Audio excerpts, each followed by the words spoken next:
Hello and namaste everyone. Welcome to my channel Computer and Code. In this video, we are going to see exception handling concept of Java programming. So on the screen, you can see we have some code written in the main method. So this code we are writing for declaring two variables, and for these two variables, we are taking the user input values using the scanner class here, using scanner class object here, and then we are printing the same. So with this code, we have declared two variables A and B. We have given a message for user to enter A and B, and we have here in a third line created the scanner class object for which we have given system.in parameter, which is going to take user input, and the scanner class is going to scan the format of user input, and then we are assigning the scanned user input to A and B respectively, and then printing the same using println method. Now I'm going to take the third variable as int div, in which I'm going to store the division result of A divided by B. So I want to perform division operation between A and B or variables, and I want to assign the result to the third variable div, and I will be printing the div, that is the division result, in the next line. So here I'm going to print division is, and I'm going to print the result. So the result is present in div variable, which will be printed on screen. So before starting with the exception handling concept, let's see why we use that. So here we have used div variable for holding the division result of A divided by B, and we are printing the same.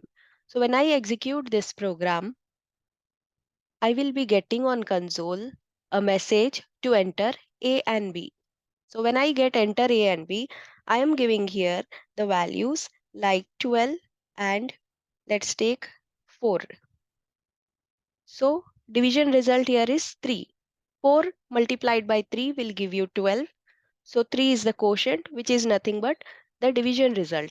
When we perform division between 12 and 4, 4 multiplied by 3 gives 12. So 3 is the quotient, which is result of division. Now suppose if I run again the program, and if I give now 12 and 0, so anything divided by 0 will give a error.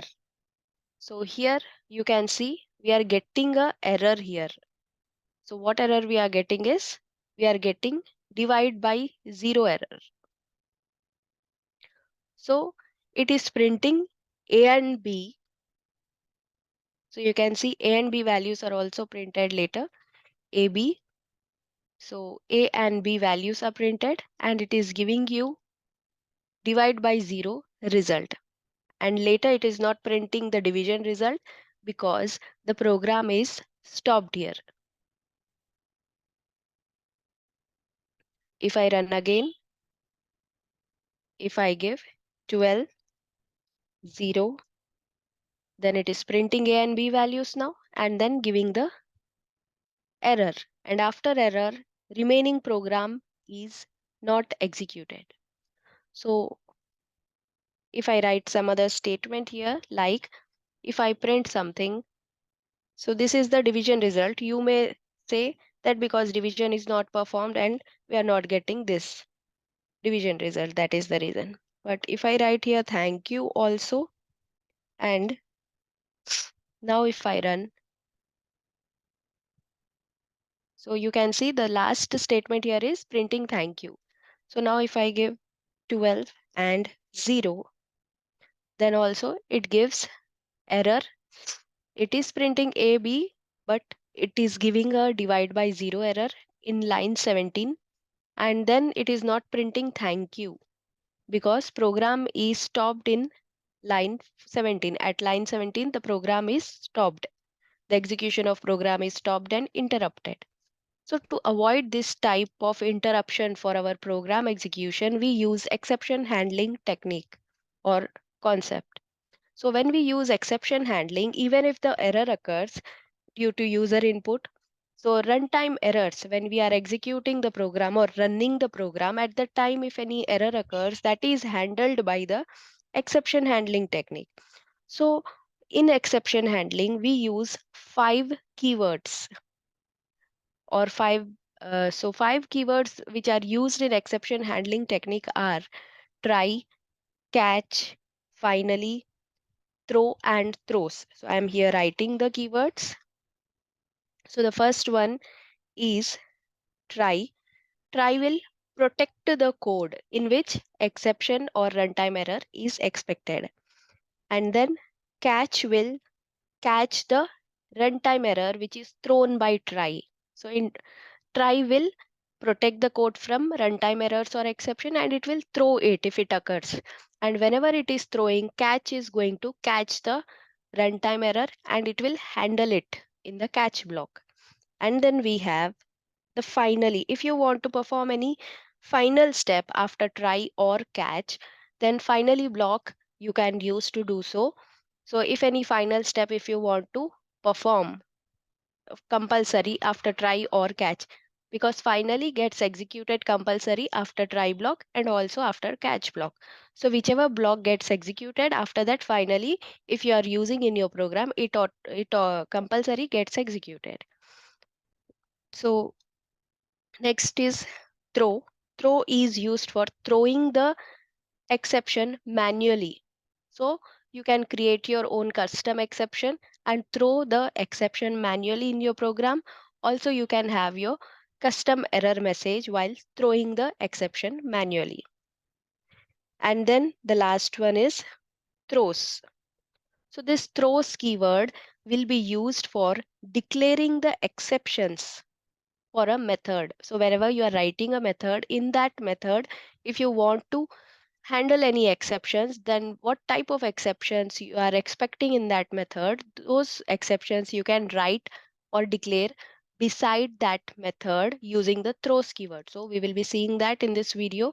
So let's first see how to use try and catch. So whenever we are using try block to protect the code, at that time compulsory every try must have the catch block.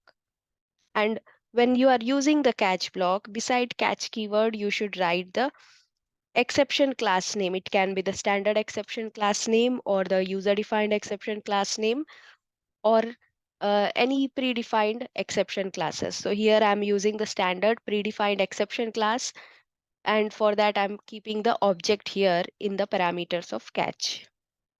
And then I'm writing the catch block. So I'm writing nothing in catch block, but I will be just, so before that I'm pasting this line, that is printing division in try block only.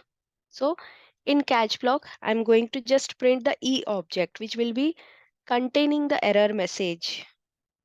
So error is, I can just write error is, and it will be present in E object. So object name, you can take anything, it is user defined. You can take E or any letter or any word. So I'm using try and catch block. And in try, I have kept the code where I'm expecting the error. So if B value will be 0, then it throws a runtime exception, which will be caught by the catch block. So when I run this program,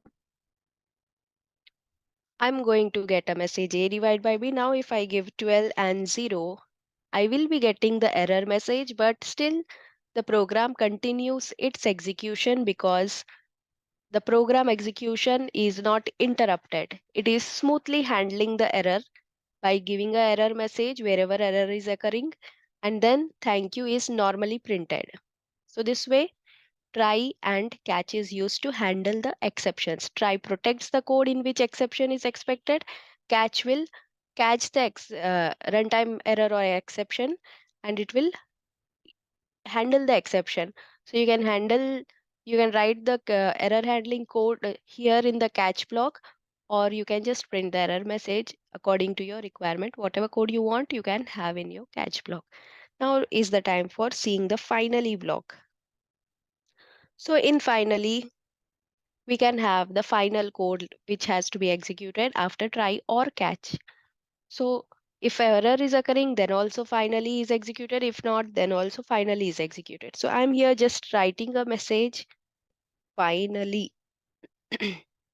So let's see how it is executing. So when I run, if I give 12 and 0, the error is occurring, and because we got this error message, you can observe that we got error message and it is coming from catch block. So that means catch block got executed, and after catch finally is executed. That's why it is printing finally on the output screen like this. And if I run again, and if I now give 12 and 3, then also now there is no error. It is printing division result. That means try block got executed. After try also it is printing finally. That means finally block executed after try block. So in both the cases, in when try is executed or when catch is executed, in both the cases finally is getting executed. So you may ask a question that if finally you are writing what the same thing you can write after the catch block also, like we have thank you here. So instead of writing in finally block, you can write the code normal like outside the catch block like this, which we have thank you here. So what is the difference between this finally and thank you? Thank you also we got after both the blocks, that is try and catch. So there may be situations when thank you will not get executed but finally will get executed. So that will be like if I stop execution after try, if I write here return keyword, whenever we write, it marks the ending of that method in which it is used. So it will stop execution of main method. So in that case, thank you will not be printed. So now let's see what happens. So if I give 12 and 4, then we got the division result. That means try block got executed and we got finally, which is executed by after try block. But we did not get thank you. That means finally will get executed in every situation, that is after try or catch. But there may be situations when this code is ignored or not executed. So in that case also finally will get compulsory executed. So final step can be performed after try and catch using the finally block. So now next we'll see. So now we have seen an example of division. Now I'm changing the example. Let's keep this a and b variable only. But here before division, I am taking here if statement. I am comparing the a value to 50. If a is greater than 50, I want to manually throw a error. So throw new exception. That means we are creating a new object for exception class, and you can keep the brackets empty or you can just give here a custom error message. So custom error message I am giving as a cannot be greater than 50. So I am giving the custom error message as a cannot be greater than 50. So if a value, if you are giving greater than 50, you can give any condition. I am giving this condition for creating a custom error in our program, and using throw manually I am throwing a error, that is runtime error, when a value is greater than 50, and the error message we get is this. So when we are throwing like this manually any error, so I have not done anything to this code. Everything is same like that only. I did not change this code also. I kept like that only. Just I have added this line where we are comparing the a value to 50, and if it is greater than 50, then error will be runtime error will be thrown with the message a cannot be greater than 50. So when I run, and if I give suppose 51 and b value as 4, I get a cannot be greater than 50. So I'm going to get a error which is thrown manually using a throw keyword. So like this also you can throw a custom error with custom error message using throw keyword. So throw keyword is used for throwing the error, runtime error, manually or explicitly. Whereas here, whenever you divide by 0, by default it will be throwing a error. There is a error message which is predefined present for divide by 0 internally with Java compiler, which will be thrown to the catch. And this is manually or explicitly thrown by writing code here. So this was about throw keyword. Like this, you can use the throw keyword for throwing manually the errors. Now let's see why we use throws. So throw and throws are completely different. Now let's see the use of throws. So I'm using here simple function, a display, not function, method, we can say method or member function. So here I'm taking a member function in this class other than main as display. Now in this display, I want, let's take here int a and int b as parameters. And simple, I want to keep here very simple. If a greater than 50, or let's take another value 25, throw new. So I'm using the same exception class. For now, you can use other exception classes also. So a cannot be greater than 25. Like there we have used. So here throw new exception, a cannot be greater than 25. If a is greater than 25, then we can throw this exception. So whenever you are calling this method, that is display, you will have to handle this compulsory. So what type of exception is this throwing or expecting, that you can write here throws exception. Now similarly, I will be printing here next a and b here. Also I will be comparing a b value to some other value like b. If it is greater than 10, throw new exception, b cannot be greater than 10. So it is throwing or it is expecting some exception in these lines. So that's why we are declaring here that in this method there may be exceptions. There may be. So there may be chances completely depending on the user input. So if a value is greater than 25, then only exception is expected. Here b value is greater than 10, then only exception is expected. So based on the user input, exception or runtime error is expected. So what exception you are expecting, that you can declare here using throws keyword. So if I call, so before try, here I'm going to call this display. So let's, to avoid the object creation, I'm keeping here static, declaring the method as static. So here display, and I'm going to pass the a and b values, a comma b. So whatever the user enters for a and b, those values I'm going to pass here. So some error we are getting, add throws in declaration. You can see add throws in declaration or surround with try or catch. So whenever you call this display method, from wherever you call it, you need to handle the exception. So while calling it, you need to handle this exception. So for handling it, you need to surround it with try and catch like this. So if you click on the suggestion, automatically it comes try and catch. So it is catching the exception. You can see here, and printed stack trace is the predefined method that will print any error which is occurring. So here, whenever you call display method, it should be surrounded with try and catch for handling the exception which is going to occur in that method.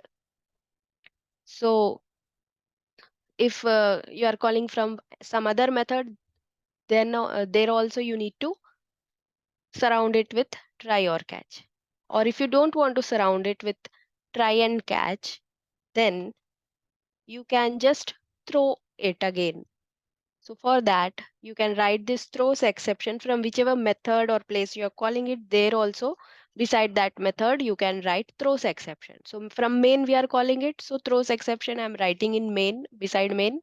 So now you can see error has gone. Either you can throw it again or you can handle it using try and catch. So this is how try, catch, finally throw and throws keyword are used in exception handling in Java programming. Thank you for watching. Subscribe or follow for more updates.